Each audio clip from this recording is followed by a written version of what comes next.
بسم اللہ الرحمن الرحیم، السلام علیکم۔ میں ہوں سیبی کاظمی، آپ دیکھ رہے ہیں فیس بک اور یوٹیوب۔ 18 اپریل جمعے کا دن، اللہ پاکستان پر رحم کرے، جمعہ آپ کو مبارک ہو۔ خان ملاقاتوں کا کیس اور چیف جسٹس پچھلے دروازے سے کیوں بھاگا علیمہ خان کو دیکھ کر، پھر علیمہ خان نے چیف جسٹس کو کیا کہا، اس پہ تفصیل سے بات کریں گے۔ اور سپریم کورٹ میں 9 مئی کی کیسز میں دھڑا دھڑ سماعت شروع ہوگی۔ سابق گورنر کا عمران خان کا کیس ایک ہی جگہ مقرر ہوا ہے۔ مخصوص نشستوں، 8 فروری کے الیکشن، عمران خان کے کیسز اور ججز کے تعداد میں آئینی بینچ کی بڑی واردات بھی سامنے آ گئی۔ ایک اور جج کے بیڈ روم میں خفیہ کیمرے بھی پکڑے گئے، اور اسحاق ڈار کو علی بن گنڈا پور کے مطالبے پر افغانستان بھیجنے کی تیاری۔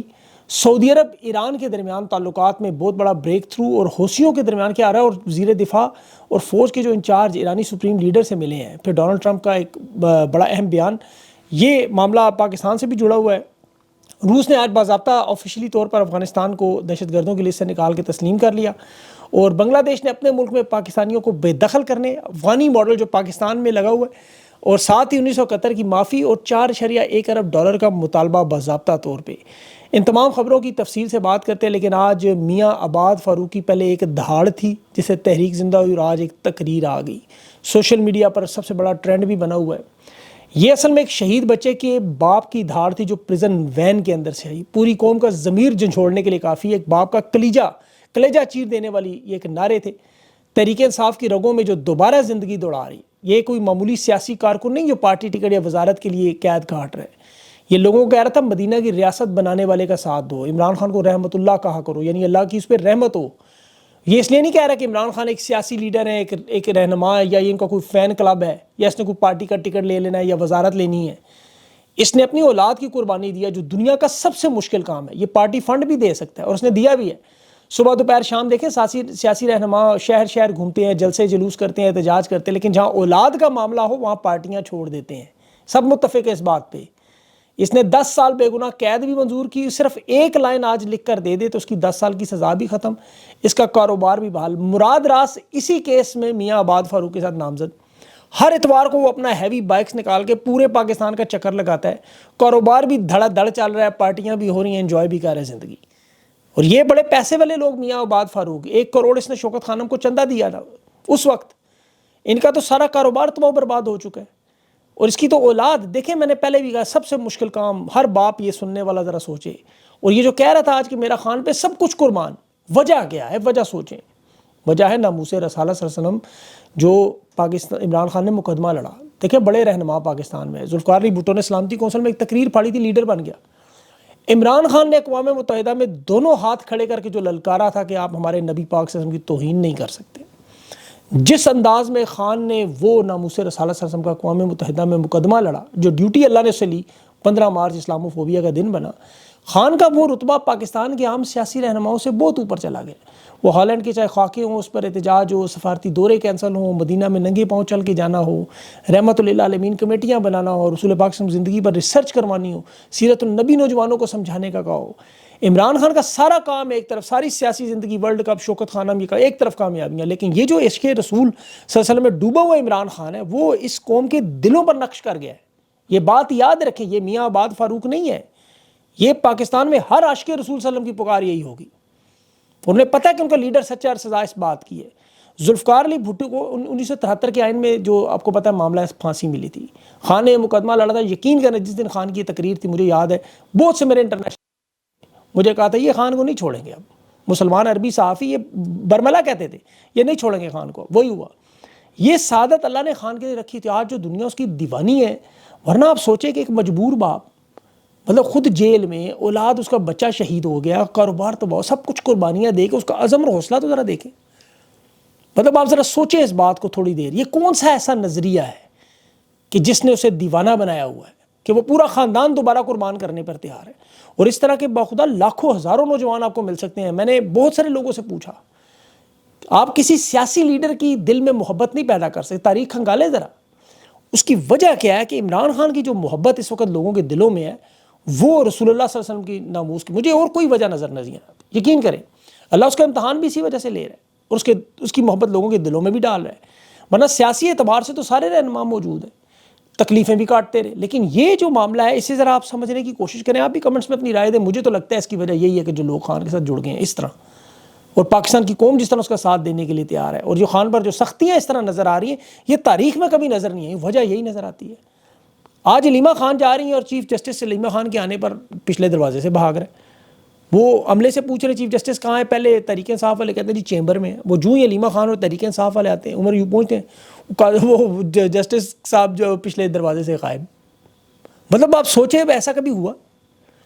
وہ جج کو وہاں عملے سے کہہ رہی ہیں ابھی تو 12 بھی نہیں بجے, کیوں بھاگ رہے ہیں, کیس سنے, پاکستان کے ٹیکس پیئرز کے پیسوں سے تنخواہ لیتے ہیں, آپ کی توہین ہو رہی ہے, لوگ آپ کو ذلیل کر رہے ہیں. لیکن انہیں اس وقت ذلالت کی فکر ہی نہیں رہی, نہ عزت کی, نہ بےزتی کی, نہ ذلالت, صرف نوکری دے دیں بس, جو مرضی کروا لے. چاہے ڈوگر کوٹ جیسے وہ پی سی او ججز تھے مشرف کے, یا ضیاء الحق کے لائے ہوئے مولوی منیر مشتاق تھے, یہ اس طرح کے عدالتوں میں جج انہوں نے بٹھا دیے جن کی نہ صرف فیصلوں کی بلکہ ان کی اپنی بھی توہین ہو رہی ہے. تماشا بن رہا ہے, ایک لافنگ سٹاک بن چکے دنیا میں. حقیقت میں ذلالت ان کی, لیکن کوئی پرواہ نہیں ہے. جسٹس یحییٰ آفریدی کے احکامات اڈیالہ جیل کا ایک سپرنٹینڈنٹ ایک کرنل نہیں مانتا. اوپر سے نیچے تک حالات دیکھ لیں. احمد دورانی کے بھائیوں کا کیس دیکھ لیں اسلام آباد ہائی کورٹ میں, جس طرح تاریخیں دی جاتی ہیں. پھر ملٹری کیس میں ابھی جو سویلین کا ٹرائل چل رہا ہے اس میں ابھی تک سوئی اس بات پہ اٹکی ہوئی ہے کہ فوجی عدالتوں کو عدالتیں کہیں یا نہ کہیں. خواجہ حارث نے آج کہا جب کہ کسی ایک ملزم کو بھی یہ شکایت نہیں ہے کہ ہمیں فیئر ٹرائل نہیں ملا. ان کی اپنی بنائی ہوئی سپریم کورٹ کی آئینی عدالت کا جج کہتا ہے کہ کسی کی جرت ہے کہ وہ کہہ لے, کہہ کے جائے گا کہاں؟ مطلب انہیں پتہ ہے کہ کیا ہوگا. یہ جج ان کے اپنے لگائے ہوئے ان کی حالات دیکھ لیں. ابھی انہوں نے آئینی بینچ میں جتنے بھی جج بھرتی کیے ہیں, جیسے وہ باقر علی نجفی صاحب آئے ہیں, انہیں آج آئینی بینچ میں شامل کر لیا. تعداد 15 ہوگی, تاکہ اس پیکنگ کو سپریم کورٹ کی اتنی مضبوط کر لیا جائے کہ مخصوص نشستوں کا فیصلہ ہو, 8 فروری کے الیکشن کا فیصلہ ہو, 9 مئی کے کیسز کا ہو, خان کے کیسز کا ہو, ملٹری کورٹ کا ہو. یہ اتنا مضبوط بینچ ہو کہ اس کی مخالفت میں کوئی جج رہے ہی نہ. اب اس کی مخالفت میں جو 4 جج ہیں وہ جسٹس سطر من اللہ ہے, جسٹس عائشہ, منیب اختر ہے, منصور علی شاہ ہے. انہیں آئینی بینچ کا حصہ ہی نہیں بناتے. اب ساری آئینی عدالت انہوں نے پیک کر کے, اور اسی لیے 26ویں ترمیم پر دیکھیں ہم نے شور مچاتے رہے کہ یہ عدلیہ مکمل طور پر ختم, اور وہی ہوا. اب ان سب حالات میں جو آپ کے سامنے ہے, لوگ سوچتے ہیں کہ کیا عمران خان کی اور ملٹری اسٹیبلشمنٹ کے درمیان کوئی مفاہمت ہو سکتی ہے؟ جس ڈائلاگ کی, مذاکرات کی, بات چیت کی ہوتی ہے, کوئی حل نکل سکتا ہے؟ دیکھیں جو حالات ہیں وہ ابھی آرمی چیف کی تقریر آپ نے دیکھی ہوگی, اس میں باقاعدہ ایک تکبر اور غرور, اقتدار کا خمار نظر آ رہا تھا کہ ان کے پورے کا پورا سسٹم ان کی, وہ سمجھتے ہیں ان کی مٹھی میں آ گیا. مطلب چاہے وہ ہاؤسنگ سوسائٹیاں ہوں, دلیہ سیمنٹ کا کاروبار ہو, کاروباری سلطنت ہو, خارجہ پالیسی ہو, معیشت ہو, عدالت ہو, حکومت ہو, ہر چیز پر وہ سمجھتے ہیں کنٹرول ان کا آ گیا. رکاوٹ اس کے درمیان ایک آتی ہے, وہ عمران خان.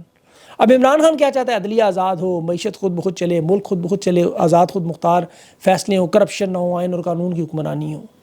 لیکن یہ سب کچھ ہو تو پھر تکبر, غرور اور اقتدار کا خمار تو ختم ہے. یہ صاف شفاف الیکشن ہو, عوام کی امنگوں سے حکومت آئے, پھر تو فوج سیاست سے فارغ ہو جائے گی, بیرک میں چلی جائے گی. پھر یہ صرف بارڈر کا تحفظ کریں گے, وہ کام کریں گے جس کے لیے انہیں تنخواہ ملتی ہے. اور پھر ان تمام اداروں میں جہاں ریٹائرڈ جرنیل بھی سو نوکریوں پہ لگے ہوتے ہیں, آپ کو وہاں پروفیشنل لوگ نظر آئیں گے. ابھی وہ واپڈا کے جو چیئرمین ہے جنرل ریٹائرڈ سجاد صاحب, ان کے بیٹے کا ایک پروگرام آپ نے دیکھا ہوگا کہ ایکڑوں پر ان کی گھر بنے ہوئے, ایکڑوں پر ان کی زندگیاں حقیقی معنوں میں عربی شہزادوں کی طرح پاکستان کے اندر گزرتی ہیں.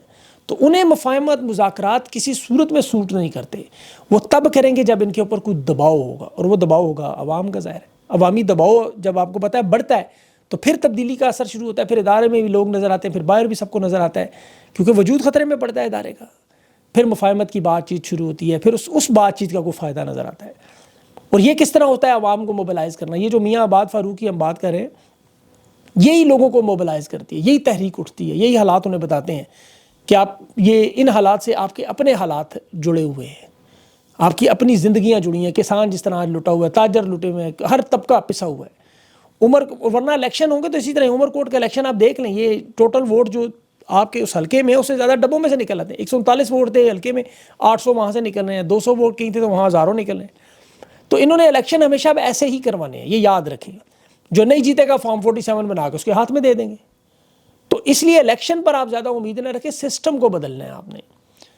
اس وقت پاکستانیوں کا سر عام مذاق اڑایا جا رہا ہے. یہ اوورسیز پاکستانی کنونشن پاکستان کی تاریخ کا ایک سب سے بڑا مذاق بنا. آفتاب اقبال بھائی نے وہ سارے اوورسیز پاکستانی جو تقریباً 1000 ارب پاکستان میں لگا سکتے نام بھی دیے, ان میں سے ایک بندہ بھی آنا ہی تھا. اور یہاں تمام نون لیگ کے وہ ٹیکسی چلانے والے وکلا, کلرک, مزدور پیشہ جو اوورسیز, انہیں کہہ کے یہاں بٹھا لیا گیا. کام کرنے میں تو ہم سارے آپ کو پتہ مزدور ہی ہیں, لیکن ان لوگوں کو لائے گا کہ 1000 ارب یہ ساتھ لے کر آئیں گے. اب بیچارے خود مجبور ہیں. اور 2 قومی نظریہ آرمی چیف بتا رہے تھے کہ نہیں اوورسیز پاکستانیوں کو, آپ کو پتہ ہے پوری دنیا میں جہاں بھی اوورسیز پاکستانی ہیں ان کی گلی محلے میں دیکھ لیں, ان کے کام کاج میں, ان کے دوستوں میں, ہر جگہ 2-4 ہندو دوست, سکھ, یہ غیر مسلم ہوں گے. عرب امارات چلے جائیں, مڈل ایسٹ چلے جائیں, یورپ چلے جائیں, امریکہ چلے جائیں, پاکستانی ہندوؤں کے ساتھ, سکھوں کے ساتھ, دیگر مذاہب کے لوگوں کے ساتھ کام کرتے ہیں. کبھی 2 قومی نظریہ وہاں آپ کو یاد نہیں آئے گا. اب ہندوستان بلکہ چلے جائیں, وہاں پاکستان کی آبادی سے زیادہ مسلمان ہندوؤں کے ساتھ رہ رہے ہیں, وہ بھی اب 2 قومی نظریے کی سپورٹ کی بات نہیں کرتے, کیونکہ انہوں نے دیکھ لیا کہ گورے انگریز کی قید سے نکال کے اس طرح کی ضلالت میں ہمیں کالے انگریزوں کی قید میں رہنا, تو کیا ضرورت تھی ہمیں نکلنے کی. مقبوضہ کشمیر ساری زندگی آپ کو بتاتے رہے جی مقبوضہ کشمیر ہے. اب ان کی جو سائڈ ہے وہ پاکستان کی کشمیر سے 10 گنا بہتر ہے. وہ ترس کھاتے ہیں, امن و اعتبار ان کا دیکھیں, معیشت ان کی دیکھیں, آزادی اظہار رائے دیکھیں, ان کا انٹرنیٹ ہی دیکھ لیں آپ ذرا. روزمرہ زندگی ان کی پاکستانیوں سے 10 گنا بہتر ہے. پاکستان کا پاسپورٹ دنیا بھر میں امیگریشن افسر دیکھتا ہے تو کیا کہتا ہے, ہندوستان کا آتا ہے تو وہ پوچھتا ہے شاہ رخ خان, بالی ووڈ, مسالے, IPL کرکٹ میچ. پاکستان کا آتا ہے تو وہ کیا پوچھتا ہے, عمران خان کو جیل میں کیوں ڈالا بھائی, اور عمران خان کو آپ کب رہا کرو گے. اور پھر موجودہ حکومت کے لوگوں کو سوچ کے وہ ساتھ ہی آپ کو سائڈ پہ کر کے 3 گنا زیادہ تلاشی لینے شروع کر دیں, یا نہ ہو تو ویزے ہی ریجیکٹ کر دیتے ہیں. تو یہاں اوورسیز کیونکہ برانڈ ایمبیسڈر کو ایک گنجا سا وہ نمرود کی شکل کا شخص غلیظ اور گھٹیا وہ نوجوان بچیوں کے بارے میں سوشل میڈیا پہ جو باتیں کرتا ہے اسے محسن نقوی کے ساتھ بٹھا کے انہوں نے برانڈ ایمبیسڈر بنا رہی ہے. مریم نواز سے فالو کرتی ہے اس غلاظت کو, غلاظت کی PhD ڈگری ہے اس کے پاس. وہ گندا سا دیکھا ہوگا آپ نے, وہ جیپ اللہ معاف کرے, وہ یہ ان کا برانڈ ایمبیسڈر ہے. پھر ان کے پروپیگنڈے وہ رضا باکر پہ انہوں نے کیا جی کہ اسٹیٹ بینک میں عمران خان لایا, بڑا قابل آدمی ہوں, IMF مختلف اداروں میں پروفیشنل بندے ہیں. لیکن جنرل باجوہ نے کہا جی کہ نون لیگ کو یہ مہم شروع کرو کہ اسٹیٹ بینک بک گیا ہے, IMF اسٹیٹ بینک کو لے گی. وہ احسن اقبال نے بھی نعرے لگائے, بڑا آپ کو یاد ہوگا بلاول بھی چیخے مارتا رہا. اب اسے SIFC میں آپ جائیں, ان کی ویب سائٹ پہ پڑا ہوا سارا, الوریز اور مارسل گلوبل پروفیشنل سروسز فرم ہے, اس کے نام سے وزیر خزانہ سے ملاقات ہو رہی ہے. اور 24 پاکستان کے ادارے جو ریاست کی ملکیت ہیں کوڑیوں کے بھاؤ بیچنے کا کام شروع ہو گئے. اسے دفتر بھی بنا کے دیا ہے, میٹنگز بھی ہو رہی ہیں, کیونکہ نمبروں کا ہیر پھیر کرنا ہے, معیشت کو بہتر دکھانا ہے, ساگ ڈار کی نوٹنکیاں آپ کو پتہ ہی ہیں. اور 24 ادارے اب بک جائیں گے یہ سارے. اور حالات کیا ہیں, انہوں نے افغانستان کے افغانیوں کو یہاں سے نکالا, اور وہاں انہیں زمین بھی مفت مل رہی ہے, روزگار بھی مل رہا ہے, اور وہاں انہوں نے جگہ بھی دے دی. اور انہیں روس نے آج تسلیم بھی کر لیا, چین ان کے ساتھ معاہدے بھی کر رہا ہے, امریکہ کے ساتھ ان کی بات چیت بھی ہو رہی ہے. فرق کیا ہے افغانستان اور ان کی کرنسی دیکھیں اور پاکستان کی دیکھیں. اور پاکستان بنگلہ دیش کی پہلی ملاقات ہوئی اور وہاں انہوں نے کہا جی پہلے معافی مانگو, $4.1 ارب دو, اور یہاں جو پاکستانی انہیں بھی لے کے جاؤ ساتھ. بہرحال انٹرنیشنل خبر بھی جو بھی امریکہ ایران کے, اس میں امریکہ ایران سے پہلے بلکہ جو ٹرمپ نے دھمکی دی انہیں, اس پہ ایرانی جو سپریم کونسل کے ہیڈ ہیں انہوں نے بندوق پکڑ کے آج جمعے کا خطبہ دیا ہے. یہ بہت بڑا پیغام تھا. لیکن اس کی جو سب سے اہم معاملے میں سعودی عرب کی جو وزیر دفاع سپریم کونسل کے ملے ہیں ابھی ان سے, اب یمن میں آپ کو پتہ حالات ایسے ہیں کہ امریکہ حملے بھی کر رہا ہے اور سعودی عرب کو شامل کرنا چاہتا ہے. اب سعودی عرب اس میں شامل نہیں ہونا چاہتا. ان کے وزیر دفاع نے آ کے ایران میں ملاقات کر دی تاکہ ایران کے سامنے رکھ لیجیے کہ دیکھیں یہ سچویشن ہے, کیونکہ حوثیوں کے معاملے میں چین ان کے ساتھ کھڑا ہو گیا. یہ جو امریکی جنگی جہازوں کی, ان کے جو بین الاقوامی بحری جہاز ہیں, اس میں پورے آپ کو پتہ ہے ابنائے حرمس میں ان کی سیٹلائٹ تصویریں فائنینشیل ٹائمز کہہ رہا ہے کہ چین انہیں دے رہا ہے حوثیوں کو, تو جس کی وجہ سے امریکہ کو بڑی مشکلات پیش آ رہی ہے. اب وہ گراؤنڈ فوج اتارنا چاہ رہے ہیں یمن میں, اور اس میں پھر سعودی عرب کا کردار اہم ہے. اسی لیے ان کی ایران سے ملاقات ہوگی کہ دیکھیں ہمیں امت مسلمہ کو نہیں لڑانا, ہم اس معاملے کو کسی طرح امریکہ سے سائڈ پہ کر کے حل کرتے ہیں. اور مجھے لگتا ہے کہ اس میں کرائے کی ہماری کی فوج جو ہے وہ ڈالروں کے چکر میں نہ مل جائے, کیونکہ ظاہر ہے گراؤنڈ پہ فوج امریکی اپنی تو نہیں اتاریں گے. وہ تو سعودیہ سے مانگ رہے تھے, سعودیہ اس لیے ایران کے پاس چلا کہ جی ہم تو نہیں آنا چاہتے. تو اس صورتحال میں اب کرائے کی فوج ایک ہی رہتی ہے, آپ کو پتہ ہے وہ ہر جگہ اویلیبل ہے. مجھے لگتا ہے وہ معاملہ کی خدا نخواستہ اور یہ عمران خان نے یمن کی فوج میں سے انکار کیا تھا یمن کی جنگ میں سے شرکت میں, یہ لیکن اس میں کہیں شرکت کرنا چاہیں کیونکہ انہیں ڈالر چاہیے ہر صورت میں. یہ ادھر شرکت کر کے پھر خدا نخواستہ یہاں مسئلہ کا معاملہ نہ شروع ہو جائے. یہ اس پہ انشاءاللہ تفصیل سے اگلے ویلاگ میں بات کریں گے. اپنا خیال رکھیں, مجھے اجازت دیں, اللہ حافظ.